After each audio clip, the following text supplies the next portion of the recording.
যোৱা সোমবাৰৰ গল্প অনুগল্প শিতানৰ শ্ৰেষ্ঠ গল্প মঞ্জুলা দেৱীৰ দাংকোপ নামৰ গল্পটো মই পাঠ কৰিবলৈ ওলাইছো। ইয়াত হ'ব পৰা ভুল ত্ৰুটিৰ বাবে ক্ষমা কৰিব।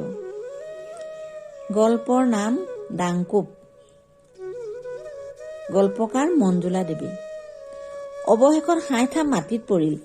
তিনিজনী জীয়েকক লৈ বৰ বৰ ফিতাহী মাৰি ফুৰা মনেশ্বৰে এতিয়া জীয়েক জোঁৱায়েকৰ কুকৰ্মৰ বাবে সমাজৰ আগত মুখ উলিয়াব নোৱাৰা হ'ল। মনেশ্বৰৰ তিনিজনী জীয়েক। পঢ়া শুনা নাই যদিও সিহঁত দেখিবলৈ বৰ ধুনীয়া আছিল। গাঁৱৰ পৰা টাউনলৈ সিহঁতক বিয়া দিলো বুলি মনেশ্বৰে ফিতাহী মাৰি ফুৰে। ডাঙৰ জোঁৱায়েক পুলিচ আছিল। পিছে পুলিচগিৰি কৰি এজনৰ পৰা 10,000 টকা ঘোচ লওঁতে ধৰা পৰি তেওঁৰ চাকৰিটো গ'ল। এতিয়া সিহঁতৰ পানীত হাঁহ নচৰা অৱস্থা। দ্বিতীয় জোঁৱায়েক হেনো মালদাৰ আছিল। যোৰহাট টাউনত তেওঁৰ 3খনকৈ ৱাইন শ্বপ। অসমীয়াত আক মদৰ দোকান বুলিবলৈ লাজ লাগে যে সেয়ে ৱাইন শ্বপ বুলিলে বুকু ফুলি উঠে গৌৰৱত। অধিক উপাৰ্জনৰ অজুহাততে চাগে সি দ্বিতীয় বিবাহ কৰিলে। মাৰধৰ কৰি মনেশ্বৰৰ জীয়েকক খেদি দিলে। উপায়হীন হৈ মনেশ্বৰে আইনৰ আশ্ৰয় ললে। পুলিচে দ্বিতীয় জোঁৱায়েকক ধৰি নিলে। কিন্তু সি নাচুৰ বান্দা, কোনোপধ্যেই প্ৰথমা পত্নীক গ্ৰহণ নকৰে। তাৰ অভিযোগ তাই হেনো তাৰ যত যিমান উপাৰ্জনৰ টকা সকলোবোৰ চুৰ কৰি নি তাইৰ মাক বাপেকক দিলে। সেয়ে এতিয়া সি সৰ্বশ্ৰান্ত। গতিকে প্ৰথমা পত্নীৰ লগত মনৰ বিভেদ ঘটিছে। সি দ্বিতীয় পত্নীৰ লগতেই সুখী। কোৰ্টে তাক ৰায় দিলে, বিয়া পাতিছিল যেতিয়া প্ৰথমা পত্নীকো পোহপাল দিব লাগিব। সি সন্মত হল।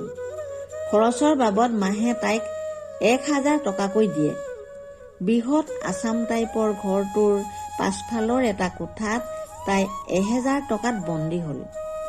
বাথৰুমৰ কাষৰ ড্ৰেইনটো পাৰ হৈ লুংলুঙীয়া গলিটোৰে ওলাই আহিলেহে তাই বাহিৰৰ জগতখন দেখে। মনেশ্বৰৰ গৰ্ব খৰ্ব হৈ গল। তৃতীয় জোঁৱায়েক এখোপ আৰু চৰা। তেওঁ হেনো লাখপতি নহয়, কোটিপতিহে বোলে। সুবিধা পালে মনেশ্বৰে আমাৰ আগত কয়, এই সৰু জোঁৱায়েকটো হেনো হোটেলত এসাঁজত 3,000 টকালৈকে খায়। এৰা, খাবতো, নাখাব কিয়? কোটি কোটি টকা উপাৰ্জন কৰেই যেতিয়া দামী হোটেলত মদ মাংসৰে ভালকৈ নাখাই টকাবোৰ কি কৰিব? সৰু জীয়েক ঘৰলৈ আহিলে আমি ওচৰ চুবুৰীয়াবোৰে বেৰি বেৰি চাওঁ। বাহ, ইমান দামী দামী অলংকাৰ পিন্ধিছে। সাজ পোছাকবোৰলৈতো চাবই নোৱাৰি। হুমুনিয়াহ এটা কাহি আঁতৰি আহোঁ।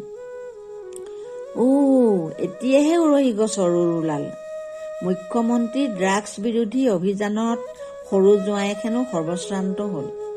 নাম্বাৰ প্লেট নথকা এখন দামী গাড়ীৰ সৈতে প্ৰায় 90 লাখ টকাৰ মূল্যৰ ড্ৰাগছ সৰু জোঁৱায়েক গ্ৰেপ্তাৰ হল। এতিয়া সি জেলত। জোঁৱায়েকক জামিনত আনিবলৈ অন্য উপায় নাপাই জীয়েকে ঘৰ বাৰী বিক্ৰী কৰি বাপেকৰ ঘৰত আছেহি। এতিয়া ভাগ্যইহে জানে জোঁৱাইৰ অৱস্থা কি হবগৈ। ধন্যবাদ।